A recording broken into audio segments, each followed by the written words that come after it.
Hi, welcome to the Me Show. I'm me and this is my show. This is a video on setting up MIDI for Cakewalk, but it's a specific video I'm doing for my mate Dean because he's going to be doing some drums for Triumph over Logic. The reason why, I live in Melbourne and Dean lives in the Latrobe Valley. He lives a couple of hours drive away from me. So the idea is I send him this with the mix, he records some drums via MIDI, sends them back to me, and then I can put the MIDI into the project and we can have some delicious drums in our project. This video, which is now take 4, because I really thought I got it right on 3 and then realised I totally forgot a very important thing. So take 4 of this video will be divided into 3 sections, as all the other 3 were. Navigation, setup and operating. Navigation, first I'll be showing you what you're looking at here. Setup will be setting up your MIDI interface, and then operating will be operation of how to actually capture the MIDI drums for you. Okay, there's a couple of little things. The one thing that's different in this track, because you're using a hardware module and I'm using software, I've got this track because I need something to make some drum noises. You won't have this track, so I've just labeled that ignore. But apart from that, you should be pretty much looking at an identical scene to what I'm looking at. Cakewalk! Ah, yes. Right, so what are we looking at here? These are all the tracks. They're labelled, so they're quite self-evident as to what they are. You click on a track, and it's highlighted. That's the track that you're looking at the time. Each track has a mute, a solo, and an arm to record button. When you highlight a track, you'll notice that it appears over here on the left-hand side. This frame is called the inspector, and it gives all the parameters for that track and the bus that it's routed to. You'll also notice that in this track, it's the pan controls, and the level. That way you can adjust the mix. There's the dirt guitars, more, less, so on and so forth. But you click anywhere in the track here, you can click anywhere on the track. It highlights the track and brings it up in the inspector, in which you can adjust it. There. Right. Yes, checking my notes, because it was checking my notes that stuffed me up the first 3 times. Transport controls, pretty self-evident. Play, pause, fast forward, rewind. This, go to end of project. This, RTZ, return to 0. Also W on your keyboard. I'll be giving you a written list of all the keyboard shortcuts. So I'll talk about them here, but you'll actually have a list, and I'll actually put them in the description of the video below. Transport, yes, we've done that. Zoom, in the bottom right-hand corner, you'll find the zoom controls. We can zoom out to see more of the project at once, or we can zoom in. Same with the vertical. Zoom in, zoom out. Just click on those. Scroll with the mouse wheel just to scroll this whole thing up and down if you need to. That's zoom. Metronome controls. Currently the metronome is just metronome during recording. If you click this, the metronome will play all the time, both when you're recording and when you're playing back. So you just turn that on and off. These controls here set up the metronome settings for you. If you click that, you'll be here. Record count in 1 measure, which is 4 beats per measure, so that will be a 4 count in. If ever you change anything in here, click apply, and those changes will be applied. Right now I'm just setting it for metronome for recording. Timeline. Oh God, the timeline is the thing I forgot. Up here, with all the numbers, is the timeline. If you put your cursor inside the timeline and click, it will take you to that spot on the timeline. A note, Cakewalk is very finicky about where you place your cursor. See how it changes shape? If I put it into the top of the timeline, it becomes the zoom control. If I put it at the bottom of the timeline, it just becomes the arrow. So just be careful when you're doing stuff like that, okay? But you click in the timeline, you'll notice that all the markers are in there. verse 1, verse 2, and so on and so forth. You'll notice that when you're at the timeline, here's the tempo and the time signature. Because you'll notice here on bar measure 40, it goes to 2/4, and then at 41, it goes back to 4/4. You'll understand what's going on there, Dean. With it's specific to this song, but here's what that's all about. Click in the timeline, and you will go to that exact spot. For example, if I want to be at the chorus, make sure it's the arrow cursor. Click there, and we're at the chorus. I'm going to hit RTZ to return to 0. All right, that's the timeline. Yay, I remembered to speak about the timeline this time. Woo! We're now going to talk about the Multidock and the browser. Hitting D on your keyboard brings up this, the Multidock. It's a frame where you can store all the other stuff. But hitting D will collapse it again. D will bring it up. If you put your cursor between the two frames, drag it up, you can make the Multidock bigger and smaller as you see fit. Right, so you put the cursor, see how the cursor changes to the two little arrows? Click and drag, click and drag. Okay, so I'm just going to make it smaller here. You'll notice there are two tabs here in the Multidock. One is the console.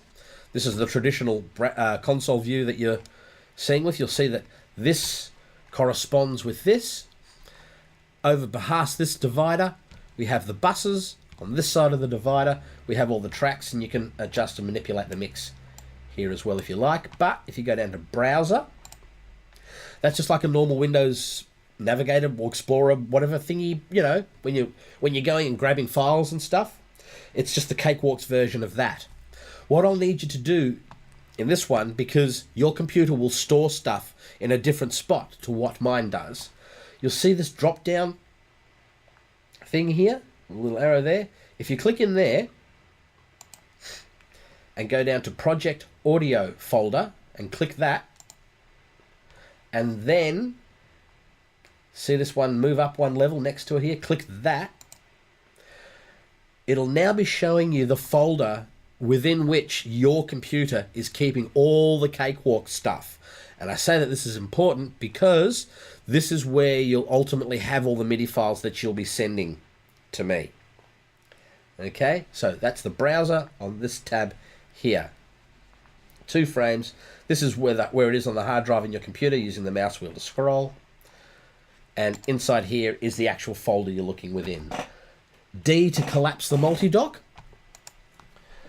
And I'm really sure right there. No, it's the Multidock. Right. IO, which leads to the next thing. In a track, if you grab the bottom part of a track, see the cursor change, you can expand it. Do that to all tracks. Excuse me. Look at that, I've just noticed something else I have to change, but that's all right. Doesn't interrupt us. But these drop downs here, I for input, O for output. They're important, and they're about to become important very soon. Because if we go up to Edit, click, Preferences, click, left frame shows where we're at. See MIDI and devices. There's all the stuff there. Devices. I have many MIDI devices, so I have many things listed here. You'll only have one MIDI device because you just have the MIDI interface plugged in to your computer, but its name will be in here. I'm using a little piano style keyboard for today's example, so that's the LPK25. Click, click, tick it to make sure it's switched on. Then click Apply. It's ready. Make sure you have the MIDI interface in both inputs and outputs. So LP, and I can click there, but I don't do that for this example. So make sure that your MIDI interface is ticked on both inputs and outputs. Then click Apply, and your MIDI is ready to go. Then, after the MIDI interface is ready to go, see input and output. They both need to say your MIDI interface. I'm going to click on this, click. In my case, it's the LPK25 because it's the little piano keyboard I'm using. Omni is fine, right? But in your output, that also needs to say your MIDI interface, okay? So whatever you've got in here, which is your import, I also want you to have in there as well, okay? Because From what I understand, it should trigger your drum module. You should be able to listen back, but make sure your MIDI interface is on input and output. Right. Okay, the next thing I'm going to shoot later and edit into this video and make it look like I didn't really do it is we're going to set the record mode. If you place your cursor over the record button and you right click it, you get these preferences up here, and you want to select sound on sound. Okay, sound on sound. Go down and click apply. Close. There we go. And that will be the correct recording mode for what we're trying to do. Just a couple of little things that can trick you up. See options here. On stop rewind to now marker is selected. What that means is if I click to say verse 1, when you play it, when you stop, it'll always jump back to here where you've set it. See how it jumps back to where you are? So no matter where you are in the song. So if yours isn't doing that, options, on stop, rewind to now marker. Okie dokes. Recording mode. All right. We are now ready to record some delicious, chewy, crunchy MIDI drums. Let us go. I'm going to go to in the marker because that's where we are. Your input and your output are set. Excuse me. See these buttons here. One's called take lanes. I want you to click that. Click. And it brings up what's called a take lane. A take lane is basically a track within a track. For the specific purpose with what we're doing, this is the easiest way to do that. So this is why I'm showing you this method. The take lane, which you can drag and expand, also has a mute, solo, and arm to record. We're going to arm this take lane to record. Make sure my little keyboard's working. It is.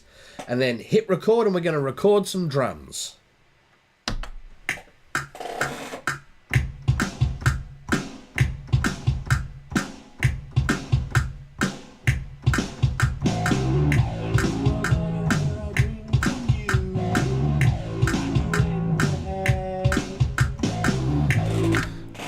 Boom! Some MIDI drums. Hit save. Disarm that track to record, and when you play it back, those MIDI drums should now play back.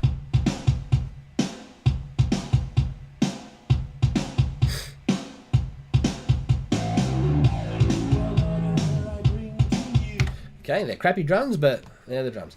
Now, you might want to do multiple takes of the same song. Why not? We all do that. Little plus here. That will add another take lane, as you can see.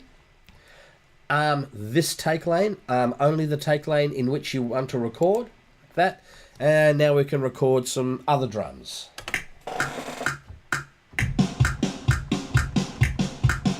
Oh my god, they suck.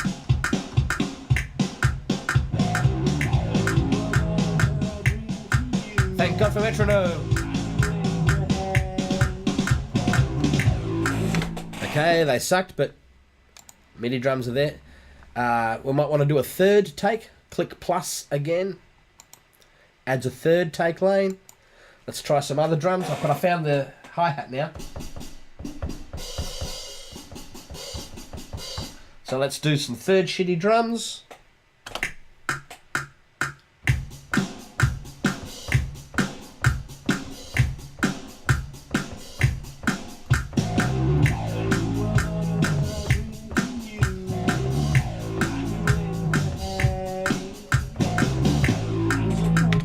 Okay, so now we have 3 takes of MIDI drums. Save. Now to listen back to these takes, I'm just going to expand them, put the cursor between them, click and drag, it expands the take lanes. To listen back to your first take, click solo in take lane 1, and it'll just play that one back.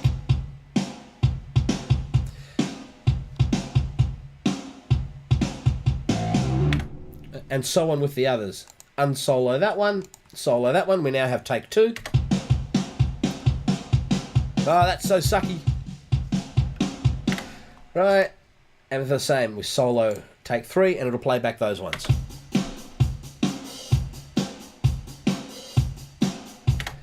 Right, and that's how you play them back. Now the really cool part. Once you're done with all of that, hit D on your keyboard to bring the dock up, the multi-dock. Right, you can just use the mouse wheel to scroll in the top frame to get all the things. I'm going to squinch these down. I'm going to put the cursor in between like that and drag them down.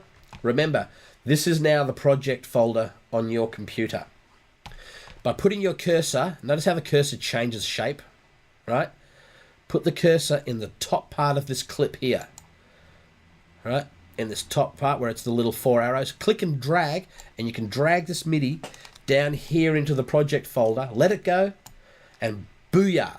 That MIDI file is instantly placed into the project folder. Do it to the second one. Make sure the cursor is the little 4 arrows. Click and drag again, and you can do that with all of them. And those are the MIDI files, and those are the ones that you'll be sending back to me. Like I said, we'll make sure that you can navigate to there.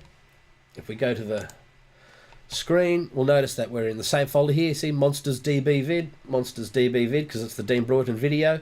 But here are all those MIDI files. And you just attach them to an email and send them on to me. All right, I really think I've done it right this time. I hope. Any questions, send them on through. Only too happy to help. I've been Chris St.Clair, and fuck it, probably going to have to do take 5 soon.